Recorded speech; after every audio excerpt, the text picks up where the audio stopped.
District food controller شوکت سلطان بات کر رہا ہوں. آج ہم منصرہ ٹریڈر کھوڑیاڈا میں موجود ہیں. یہاں پہ حاجی ریاض صاحب نے بڑا زبردست آج ریلیف پیکج دیا ہے. آج جو خیبر برانڈ آٹا ہے جو آپ دیکھ رہے ہیں یہ منصرہ میں سب سے زیادہ کھایا جاتا ہے اور یہ اعلیٰ کوالٹی کا آٹا ہے. یہ انہوں نے آج 1900 روپے میں سیل کر رہے ہیں. یہ بہت بڑا ریلیف ہے عوام کے لیے. یہ اس سلسلے میں ایک دو باتیں یہ خود بھی حساب کریں گے. ہمارے ساتھ جماعت اسلامی کے ظہور صاحب ہیں, یہ بڑے مجاہد ہیں, بڑا ورکر ہیں, منصرہ کے لیے بڑی خدمت کر رہے ہیں. یہ بھی دو چار باتیں کریں گے. بسم اللہ الرحمن الرحیم. السلام علیکم. یہ آٹا جو ہے یہ 2080 روپے مل والے نے مجھے ریلیف کے طور پہ دیا ہے.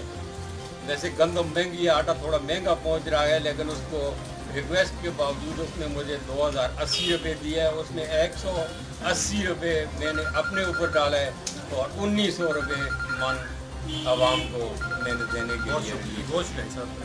میں اسسٹنٹ فوڈ کنٹرولر برادر شوکت صاحب کا اور پورے فوڈ ڈپارٹمنٹ کا شکریہ ادا کرتا ہوں کہ انہوں نے مشکل وقت میں عوام کی تمام شکایات کو دور کیے. جب بھی ہمیں کوئی شکایت ہوتی ہے ہم وقت میں فوڈ کو فون کرتے ہیں منصرہ اور شوکت صاحب فوراً اس شکایت کا ازالہ کرتے ہیں. الخدمت فاؤنڈیشن نے دیہڑی کے مزدور جو ہیں ان کی ضروریات کو پورا کرنے کے لیے آٹے کی ریکویسٹ کی تھی. حاجی ریاض صاحب منصرہ ٹریڈر اور شوکت صاحب کے ہم مشکور ہیں کہ ہمیں نہایت ہی اچھے ریٹ پر آٹا دیے. اس طرح مزدور دیہڑی والے مزدوروں کو یہ آٹا ملے گا اور دعائیں دیں گے اور انشاءاللہ میں امید کرتا ہوں کہ حاجی ریاض صاحب اور شوکت صاحب تعاون کا یہ سلسلہ جاری رکھیں.